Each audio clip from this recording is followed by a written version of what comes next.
O Anime Recaps Tagalog, mapapawaw ka sa sarap. Nax, ang title ng ating anime ay laging nakalagay sa itaas ng video. Love you guys, muwa-muwa. Chup chup, sige na, like mo na yan. Sa isang madilim na kwarto ay inutusan ni Ryoko ang isang parasite na bata ang host, na bantayan at e-observe ang mga galaw ni Shinichi dahil interesting ito para sa kanilang lahi. Sa school ay nakita ni Mitsuha ang larawan ni Shinichi sa cellphone ni Kana. Kaya nagalit ito na nagselos nang iwan siya ng babae. Kaya nagpunta siya sa school at hinanap si Shinichi kina Kamiho at ng kasama nito. Sakto namang dumating si Shinichi na naging artista. Tinawag siya ni Mitsuha sa pinagbubugbugan niya ng mga nerd. Saka nagtanong kung may ginawa ito kay Kana. Pero sinabi ng bida na wala siyang paki sa babae at umalis siya ng bayan. Aalis na sana siya nang biglang umatake si Mitsuha. Pero inapakan ng bida ang paa nito at tinamba. Ngunit hindi pa rin nagpatalo ang siga na sinuntok-suntok at sipa ang bida na mabilis lang umiilag-ilag. Nagtaekwondo pa daw ang gangster pero madali lang sinalo ni Shinichi ang paa nito. Saka muling tinamba kaya nagulat ang bully. Dumating si Satomi na nakita ang pagkatalo ng bully. Na ibinalik pa ng bida ang sapatos ng siga na natameme. Magkasamang naglakad sina Satomi at Shinichi at napatanong ang babae kung si Shinichi ba ang kasama nito. Kaya napalingon ang bida na binalik ang tanong sa babae na sumagot din ng ngiti. Habang nakaupo ay hindi maipaliwanag ni Kana pero nararamdaman niya ang pagdating ng bida. Masaya siyang tinignan ang direksyon kung saan lumabas ang bida. Pero nalungkot nang makita si Satomi. Simula nang maikalat ang ilang cells ni Migi sa katawan ni Shinichi ay naging matalas ang pakiramdam nito. Maging ang kanyang pandinig ay naging malakas. Kaya minsan na naglalakad sila ni Satomi, ay narinig niya ang nag-aagaw buhay na tuta na kanyang kinuha sa kalsada. At dahil wala na silang magawa para maligtas ito ay itinapon na lang ito ng bida sa basurahan. Kaya nagulat si Satomi na sinabing mali ang ginawa niya. Sumagot si Shinichi na patay na ang tuta kaya isa na lang itong karne na hugis aso. Dahil dito ay napagtanto ni Satomi na naging iba na ang crush na lalaki. Kaya tumakbo ang babae palayo. Kaya napatanong ang bida sa sarili at kay Migi kung nagbago na nga siya. At sinabi ng parasite na nagbago nga siya kumpara noong una silang nagkasama. Sa school ay nagtampo si Satomi na ayaw nang kausapin ang bida. Naramdaman ni Migi ang isa pang kauri. Kaya sinabi niya sa bida na puntahan nila ito para kilalanin. Nakipagkita nga sila sa inutusan ni Ryoko na magbantay sa kanila. At nasabi nitong mukhang malakas ang bida. Dumating ang kasama ni Shinichi na inakala kung binubuli siya ng kausap. Pero nasuntok lang ito. At nagpakilala itong si Hidia bilang transfer student doon. Sa PE class ay nagpakita ng bilis si Hidia na natalo sa pagtakbo ang bida. At nang sila na lang ay sinabi ni Hidia na inutusan siya ni Ryoko hindi para patayin ang bida, kundi ay para bantayan lang kung anong ginagawa nito. At hindi rin daw ito kumakain ng mga tao dahil pagkain ng tao ang kinakain niya. At interesado din siya sa case ni Migi at Shinichi na nabubuhay silang magkasama. Sumagot si Migi na ayaw niya muna ng laban at sinabi kay Shinichi na umalis na sila. Nang sila na lang ay sinabi nitong inaantok na at hindi dapat malaman ni Hidia ang kanilang sekreto. Nag-iisip si Shinichi na hindi siya naniniwala sa sinabi ni Hidia na nais nitong mamuhay kasama ng mga tao. At galit siyang lumingon, pero si Satomi ang nakita na natakot at umalis. Samantala ay naramdaman ni Kana ang pagdating ng inakala nitong si Shinichi. Pero nang tignan niya ay si Hidia pala. Dahil dito ay naging interesado si Hidia sa kanya na pilit siyang hinihila. Ngunit narinig sila ni Shinichi na agad dumating. Kaya nagtago sa kanya si Kana. Saka nagbabala si Shinichi na kung may mamamatay na kilala niya ay hahantingin niya si Hidia. Dahil hindi interesado si Hidia ay umalis na lang ito. Pero naramdaman niyang naging mahina ang parasite signal ng bida. Nakita ni Kana ang pagdaan ni Satomi sa likod ng bida, kaya malakas niyang sinabi na samahan siya ni Shinichi papunta sa pulis. Nasinang ayunan ng bida. Pero pagtalikod niya ay nakita si Satomi na muling tahimik na umalis. At sa daan ay sinabi ni Kana na isa siyang psychic at nagagawa niyang madetect si Shinichi at ng katulad ni Hidia. Kaya sinabi ng bida na masama ang mga may signal na tulad niya, kaya huwag silang lalapitan. Samantala ay kinopya ni Hidia ang mukha ng isang model. At nilapitan ng isang babae na nawawala para daw samahan kung saan pupunta. Ngunit sa isang madilim na lugar ay kinain niya ang kawawang babae. Gagong parasite. Minsan ay nakita ni Mitsuha na sinusundan ni Hidia si Kana, kaya tinawag niya ang hindi niya alam na halimaw sa isang CR para sana mabugbog. Pero siya ang teenager na nawalan ng malay. At ito ay warning lang sa kanya. Nakita ulit ni Hidia si Shinichi na mahina ang signal ng parasite nito, kaya sinubukan niyang magparamdam ng murder intent. Pero hindi siya pinansin ng bida. Sa bahay ay kinausap ng ama ang mga investigators na may ipinapaliwanag patungkol sa mga alien. Pero nakita nila sa labas si Shinichi na binati sila, na agad din nilang hinayaan. Saka ipinakita ng mga agents ang drawing ng isang parasite kay Kazuyuki na kinumpirma nito. Kalaunan pa ay nag-usap ang bida at tatay nito at formal na sinabi ng tatay na patay na ang ina ni Shinichi. Na alam na pala ni Shinichi. Sa bahay naman ni Yuko ay nakita ng babae ang drawing ng kuya nito na kasali sa investigation unit. Ibinigay ng babae ang ginuhit na mukha ni Hidia para daw sabihin ng kuya kung anong posibleng pagkatao ni Hidia. Ngunit walang masasabi si Boy Labo. Sa school ay muling napansin ni Yuko ang nakatayong si Hidia na parang may binabantayan. Nang biglang isang baseball ang tumama sa ulo nito na natabasan. Pero inayos niya rin ito at naging normal ulit pagdating ng baseball player. Kaya natakot si Yuko. Habang kinakausap ni Shinichi si Satomi at nagpapaliwanag patungkol kay Kana, ay biglang sinabi ni Migi na naramdaman nito ang murderous intent ni Hidia. Nilapitan pala ulit ng grupo ng gangster si Hidia para saktan. Kaya sinabi ni Hidia na magpunta sila sa walang ibang tao. Nang marinig ito ng bida ay mabilis na tumakbo si Shinichi palabas para iligtas ang mga tao. Sa pinaglalabanan nila ay sinabi ni Hidia na atakehin na sila ng mga bully. Pero nakarating sa oras ang bida na tinalon ang mataas na pader. Kaya nagulat pati si Hidia na naisip na pinapalakas ni Migi ang tao na bida. Sinabi ni Shinichi na lumalabas ang tunay na pagkahalimaw ni Hidia, pero nagdahilan nitong ang mga bully ang nagdala sa kanya doon. Dahil ayaw umalis ng bida ay si Hidia ang umalis na ayaw ng skandal. Sinabi ng bida na walang alam ang mga bully kung sino ang kinakalaban nila. Saka tinawag ang leader na kinagulat ng mga tuta. Lumapit ang leader na sinuntok si Shinichi. Pero sinalo ng bida ang kamao nito sa kapinisil at ibinalik. Kaya agad na umatras ang boss na tinawag ang mga kasama na nakuha ang mensahe ng bida. Kalaunan ay ibinalik ni Satomi ang bag ng bida. At mag-uusap sana sila nang biglang hilahin ni Shinichi ang babae dahil dumating ang kumakain ng chicks. Nagtanong si Hidia kung binugbog ba ng bida ang mga bully. Pero pinaalis ni Shinichi ang halimaw na umalis naman. Dahil sa inasal ng bida ay nasabi ni Satomi na iba ang nakilala niyang Shinichi sa dating kaibigan ng babae. Nagtanong ang babae kung siya pa rin ba si Shinichi. Nakinagalit ng lalaki, kaya umalis ang nagtatampong babae. Samantala ay hindi pa rin makalimutan ni Yuko ang nakita na hindi nasaktan ng baseball si Hidia. Kaya sinundan niya ito. Nakita niyang nagpalit ng damit sa CR ang lalaki. Saka sa isang sulok ay biglang nagbago ang mukha nito para muling kumain ng chicks. Kaya hindi makapaniwala ang babae. Naalala nito ang iniimbestigahan ng kuya kaya umuwi siya at nagtanong sa kuya. Sinabi ng kuya ang ilang detalye patungkol sa mga alien na kayang magpalit ng mukha. Kaya sa school ay naghanda si Yuko ng armas at kinuha ang isang asido. Saka tinawag nito si Hidia sa isang classroom. Sinabi nito kay Hidia na kung isa siyang alien na kumakain ng tao ay umalis na ito dahil ayaw niyang may masaktan pang iba. Dahil sa narinig ay unti-unting pumangit ang mukha ni Hidia na nakita ng natatakot na Yuko. Naramdaman naman ito ni Migi at Shinichi kaya napamura ang bida na pinagtaka ng klase. Saka siya umalis palabas. Nilapitan ni Hidia si Yuko para ma-chop-chop. Kaya nang hina ang babae na napaupo. Pero itinapon niya ang asido sa halimaw na binasag nito. Kaya nasaktan ang sariling ulo. Nakalabas ng bintana si Yuko na nakita ng mga naglalaro ng football sa field. Naglalambitin ang babae, nang biglang sumilip ang mata ng parasite para saktan siya. Kaya napilitang magpahulog ang babae. At pagbagsak ay agad siyang nilapitan ng mga tao.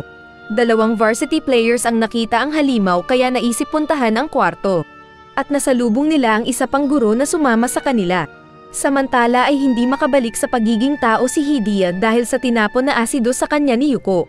Pinisat niya ang isang langaw na na-overkill sa pader. At nang lapitan siya ng guro at 2 athlete ay walang pakundangan na hiniwan niya ang mga ito. Kaya natigok agad ang 3. Pero nakita ng isang estudyante at 2 guro ang mga kawawang bangkay. Pinilit mahagilap ni Migi kung nasaan si Hidia. At naramdaman niyang papunta ito sa kanilang classroom. Kaya babalik sana ang bida, nang makitang maraming mga mag-aaral sa hallway, saka sinabi ni Migi na mas maganda kung sumama silang mag-evacuate. Nag-announce ang principal na sinabing class suspended at magsiuwian na silang lahat. At sa field ay hindi makita ng bida si Satomi, kaya bumalik siya sa school para hanapin ang babae. Nakita niya ang maraming mag-aaral na tumakbo dahil sa takot. Umakyat siya base sa sinabi ni Miggy. Ngunit nagulat siyang napaiyak nang makita ang mga patay na katawan ng mag-aaral sa hallway. Kaya nanlumo si Shinichi na sinabing hindi na niya kaya ang nakikita. Pero naalala niyang bigla ang sinabi ng ama at ni Satomi na naging iba na siya. Kaya muli siyang tumayo para iligtas si Satomi. Ginamit niya ang lumakas na pandinig at nalaman ang kinaroroonan ni Satomi na agad niyang nakita. Niyakap siya ng babae na nawawala sa isip. Itinuro niya sa mga extra kung saan ang daan palabas. Pero naisip ng mga ito na siya ang halimaw dahil doon siya nanggaling. Kaya tumakbo ang mga ito, pero narinig ng bida na ginawa silang karne. Binuhat ng bida ang babae saka pumasok ng classroom. Pero sinundan pa rin siya ng malaking insekto. Kaya tumalon ang lalaki sa bintana dala-dala ang natakot na Satomi. Saka tumalon pa ito palabas ng school. At sinabi sa nagulat na babae na ligtas siya sa labas. Pagkatapos ay sinabi ni Shinichi kay Miggy na kailangan nilang tapusin si Hidiya dahil pagpatay lang ang alam nito. Pumasok ang mga pulis na binalaan pa si Hidiya. Ngunit pinatay lang ang unang pulis. Bumaril ang ikalawang pulis pero sinangga ng halimaw, saka napugot ang pulis. Pinagbabaril ng iba pang pulis ang katawan ni Hidiya. Pero bagsak ulit ang isa pang pulis. Saka nakasurvive pa rin si Hidiya na ipinakitang naglalakad patungo sa rooftop. Sinabi ni Miggy na kapag aatakehin nila si Hidiya ay dapat silang lumayo ng sapat na distansya para hindi sila maramdaman ng kalaban. Kaya pumulot ng bato ang bida saka nagpunta rin sila ng isa pang tuktok ng gusali. Nagmerge ang lakas ni Miggy at ng bida, kaya naging macho ang kanang kamay ni Shinichi. Saka naging baseball pitcher ang bida at nabutasan ng bato ang puso ni Hidiya. Kaya ito nanghina at namatay. Nasaktong inabutan ng mga pulis na patay na. Pero sa news ay hindi sinabi ng mga pulis kung ano ang tunay na nangyari. Kaya nagtaka si Shinichi nang pinapanood ang balita patungkol sa scandal sa school kung bakit hindi sinabi ang tungkol sa mga alien. Sa meeting ng mga opisyal ay ipinaliwanag ni Dr. Yu ang napag-aralan nito patungkol sa mga alien. May kakayahan ng mga ito na maging matigas na bakal at tinawag niya itong ancient muscle. Sinabi ng doktor na kung walang supply ng dugo ang parte ng alien ay mamamatay ito. Kaya para malaman na alien ang isang tao, ay tanggalin ang buhok nito kung sakaling mamatay. Kaya sinabi ng isang leader na bago sila umalis, ay dapat silang tanggalan ng tig-isang buhok. Kaya aangal sana ang isang nakakalbo na napatingin sa ulo. Dahil dito, ay naging ang bagong handshake ng mga tao ay magtanggalan ng isang hibla ng buhok. Kaya kawawa ang mga kalbo. Isang babaeng lasing ang nais iwan ng isang lalaki. Pero nagpupumilit ang babae na maupo muna sila doon. Tapos biglang kumuha ng buhok ng lalaki yung lasing. Pero nagulat ang babae nang biglang mangisay yung buhok bago mamatay. Kaya pinatay ng parasite ang lasinggera. Tinawag pa nito ang isa pang babaeng parasite at pinagsaluhan nila ang katawan ng babae sa damuhan. Nanaginip naman si Kana na hinahabol siya ng mga halimaw na rapist. Nahuli siya ng mga ito at pinadapa. Pero biglang dumating ang knight in shining armor nito na si Shinichi sakay ng puting kabayo. At pinag-eespada ang mga halimaw na namatay. Sa kakalaunan ay binuhat siya ng lalaki pero nang hahalikan na siya ay nagising bigla ang babae. Sa school ay nakita ni Kana ang bida na binalak niyang kunan ng buhok pero pinigilan siya at sinabi ng lalaki na masama ito.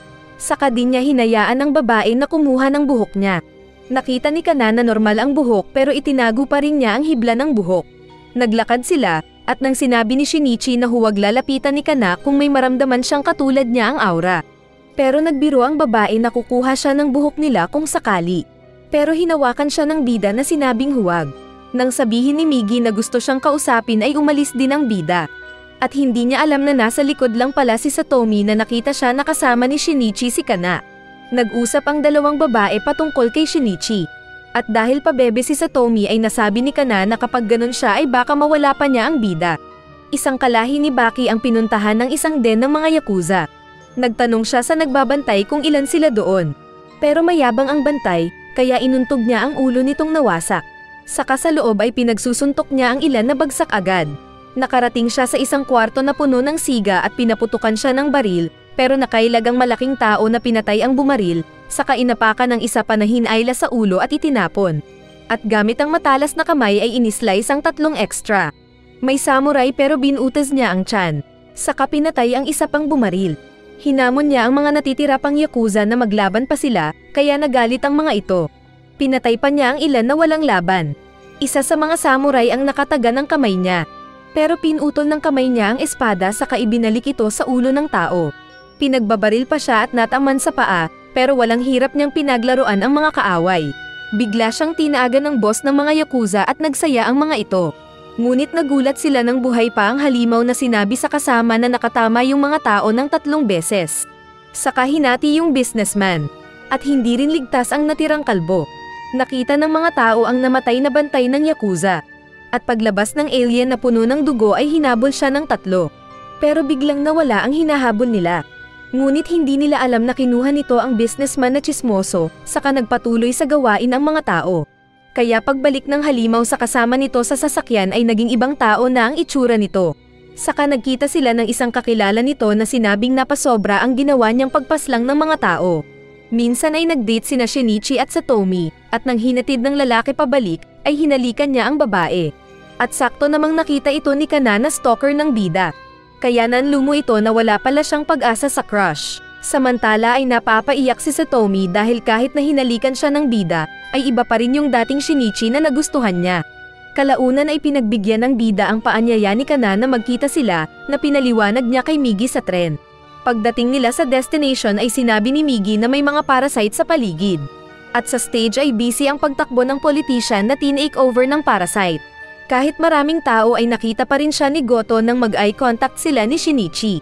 Ngunit walang interest ang mga parasite sa kanya, kaya sinabi ni Migi na umalis na sila doon. At dumating din si Kana na katatagpuin ng bida.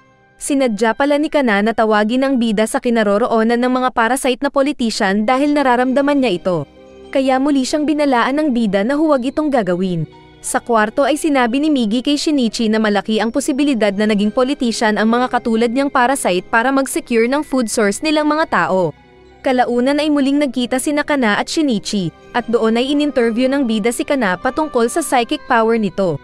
Sinabi niya ulit na huwag basta-basta lalapitan ng mga ka-aura ng bida dahil delikado. Habang nag-uusap ay biglang dumating ang nagseselos na Mitsuha na nagtataka kung anong pinag-uusapan ng dalawa na nararamdaman ni Kana. Kaya umalis ang bida na sinabing saka ulit sila magkita ng babae. Sa kwarto ay binalaan ni Migi ang bida na huwag sasabihin ang sekreto kay Kana. Dahil baka biglang katayin ng kamay niya ang babae. Kaya nainis si Shinichi. Isang gabi ay naramdaman ni Kana ang isang ka-aura ng bida na nasa malapit. Pinuntahan niya ito para tignan pero iba pala kaya siya tumakbo. Nagkita ulit sila ni Shinichi sa isang liblib na lugar, at bago magsalita ay sinuntok niya ang pader para makita kung gising si Migi. At dahil tulog pa si Migi ay ipinagtapat ni Shinichi ang tungkol sa mga alien. At nagkataon lang na ang kamay niya ang nakain ni Migi kaya naiiba siya sa iba pang infected. Hindi daw naniniwala ang babae kapag hindi makita ang halimaw na kamay ng bida. Pero sinabi pa rin na kapag may maramdaman na katulad ng bida ay hindi siya lalapit kung hindi ito si Shinichi. Minsan ay magkasamang naglakad pa uwi sina Satomi at Shinichi, at nadaanan nila ang nag-aabang na Kana. Nalulungkot si Kana dahil hindi siya napapansin ng bida. Gusto niyang ipilit ang sarili pero ayaw siya ng bida. Tapos biglang lumabas naman si Mitsuha na sinabi kay Kana na may GF na si Shinichi. Pero sinabihan siya ng babae na umalis na sa buhay nito. Kaya nasaktan ang kawawang Mitsuha na kahit siga ay nagmamahal pa rin. Kaya nagsorry din ang babae na sinabing hindi lang kasi niya magawang mahalin ang gangster. Sa kwarto ay sinabi ni Migi na naramdaman daw nito si Kana na naglabas ng signal katulad ng isang parasite pero mahina lang. Kaya ipinagtapat din ng bida na sinabi niya sa babae ang kanilang sekreto. Pero safe daw ang parasite dahil pakiramdam ng bida ay mapagkakatiwalaan nila si Kana. Nang magkikita sana sina Kana at Shinichi, ay sinabi bigla ni Migi na may 2 parasite sa malapit. Kaya napilitan ng bida na palitan ang lokasyon ng meeting place nila. Pero atat na atat ang babae na nararamdaman ang aura ng bida na sinundan ito. At patungo siya sa isang liblib na lugar kung saan ipapakita daw niya sa bida na kaya siyang maramdaman.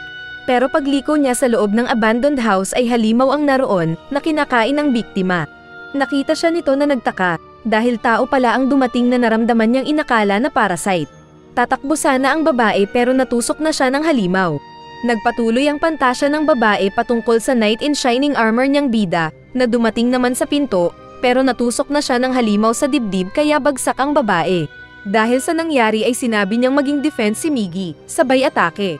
Saka isang suntok lang niya ay dinakat niya ang puso ng halimaw, kaya patay ang halimaw. Nilapitan agad ni Shinichi si Kana pero nauubusan ito ng dugo. Hinawakan niya ang babae, na deja vu sa babae dahil ito ang panaginip niya. Hinawakan niya ang mukha ng bida saka din siya namatay. Kawawang love life, panaginip lang pala. Sa libing ay sinubukang kausapin ng mga men in black na nag-iimbestiga patungkol sa mga alien ang bida, pero hindi na niya ito pinansin. Nakita ng mga ito ang katawan ng halimaw na may dumakat sa puso nito, kaya napapaisip pa rin sila. Sa labas ay sinigaw-sigawan siya ni Mitsuha dahil hindi niya ipinagtanggol ang babae. Sinuntok-suntok siya nito dahil sa galit, saka tinulak at sinabing hindi tao dahil sa pagiging relax nito. Sumuntok pa ito ngunit umilag ang gumanti na Shinichi, saka sumigaw din ang bida na hindi nga siya tao. Pero naaawa ako kay Mitsuha dahil siya yung nagmamahal ng tunay, pero siya pa ang iniiwan at nasasaktan. Nagpunta ang bida sa kagubatan na nagtataka kung bakit hindi na siya makaramdam ng kalungkutan at makaiyak. Kaya iniuntog-untog niya ang ulo at nakitang red pa rin ang dugo, kaya ayos pa rin daw. Nag-usap ang council ng mga parasite na hinahanap kung sino ang pumatay sa kasama nilang parasite. Kaya ipinakilala ni Ryoko si Shinichi na kakaibang klase na katulad pa rin nila. Sinabi ng boss na hahayaan daw si Ryoko sa pag-e-eksperimento nito. Nanganak na pala si Ryoko at pinaalaga ito sa isang babae. Pag-uwi niya ay umiyak ang bata, pero hinawakan lang ito ng parasite sa ulo at sinabing tumigil kaya tumigil ang bata. Dahil dito ay natakot ang babae na umalis. Tinawagan ni Ryoko ang investigator na binayaran nito para bantayan si Shinichi. Pero sinabi ng agent na parang karaniwan lang na estudyante ang bida. Nag-hire din ng mga siga si Ryoko para bugbugin ang bida. Nilapitan nila ang bida at tinawag sa isang lugar. Pero sila ang binugbog nito, nakinuha na ng investigador na si Shiro ng video footage. Kalaunan ay ipinakita ni Shiro ang footage kay Ryoko. Pero ang nais malaman ng babae ay kung may napansin ng investigador na kakaibang nangyayari kay Shinichi. Pero wala daw. Isang gabi ay lumabas si Shinichi, ngunit sinusundan pa rin pala siya ni Shiro. Patungo siya sa lugar kung saan pinatay si Kana. Kaya nagtaka ang investigador na nag-isip na something smells fishy. Nagpunta ang bida sa abandonadong lugar at nakita ang mga marka kung saan napatay ang babae. Ayaw daw ng bida na makalimutan ang pakiramdam ng kalungkutan dahil sa pagkamatay ni Kana. Lalo na at ang intensyon ng babae noon ay para hanapin siya na ikinamatay nito. Nang hinawakan ng bida ang lupa kung saan namatay ang babae, ay naging si Migi ang kamay niya. Kaya nakuna nito ni Shiro sa camera. Pero nakita siya ni Migi kaya mabilis na inatake. Nagulat at natakot si Shiro na natamba. At tigok na sana siya dahil nais siyang patayin ni Migi. Kung hindi pinigilan ni Shinichi ang parasite na mapatay ang kawawang investigador. Inutusan ng bida si Shiro na tumakas na at nakalayo naman ito kaunti, pero nasugat ang paa. Saka sinubukan pa siyang habulin ni Migi na iniwan si Shinichi at nasaktan ang kamay ng lalaki. Pero hindi ito naputol dahil wala sa host ang parasite. Bumalik si Migi kay Shinichi at hinila ang lalaki sabay sabing dapat nilang patayin ang nakakita ng lihim nila. Saka parasite pa rin itong mag-isip na walang emosyon, pero lumaban si Shinichi na ayaw sumama. Biglang nanghina si Migi na napagod, saka muling bumalik sa pagiging kamay. Nakita ng mga bida ang mga pictures sa camera ni Shiro. At naisip nilang matagal na pala siyang ini-stalk ng lalaki. Sinabi ni Migi na delikado kung isa itong mula sa gobyerno dahil pwede silang gawin na lab rat sa Area 51. Kaya pagpasok niya sa school ay na-imagine niyang galit ang mga tao sa kanya dahil may pagka-alien siya. Kaya umuwi na lang siya ng tinawag ng guro para mag-recite sana. Sa bahay ay sinubukang pakinggan ng bida ang paligid, at nahanapan nito si Shiro na patuloy pa rin siyang binabantayan. Pagtanaw niya ng bintana ay nakita siya ng nashock pa ring investigador na tumakbo at ayaw kausapin ng bida. Ipinaliwanag ni Migi na delikado sila ng bida kaya kailangan nilang mahuli si Shiro at malaman ang motibo sa pagmamanman sa kanila. At dahil kailangan nila ng kasama ay tinawag nila si Mamoru. Sinabi ni Mamoru na masaya siyang tumulong. Pero sinagot ng parasite na ayaw sana niya.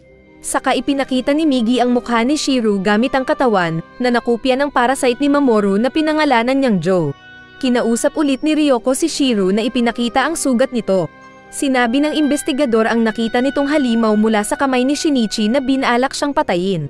Pero nagkunwari si Ryoko na hindi nakapanipaniwala ang sinasabi ng kausap. Saka tinanggal na ito sa trabaho. Pero ayaw pa sana ni Shiro dahil wala pa siyang gaanong nalaman sa ito natamba. Nakita ni Ryoko ang pagkatakot sa mukha ng lalaki, kaso ay natatakot ang mga nakakasalubong niya dahil sa kanyang hindi may tago na mukha. At mas lalo siyang humalakhak pag-uwi at unang pagkakataon daw siyang nakaramdam ng saya. Habang naglalakad ang bida ay patuloy siyang sinusundan ni Shiro. Pero itinawag na pala ni Mamoru na sumusunod ito sa bida.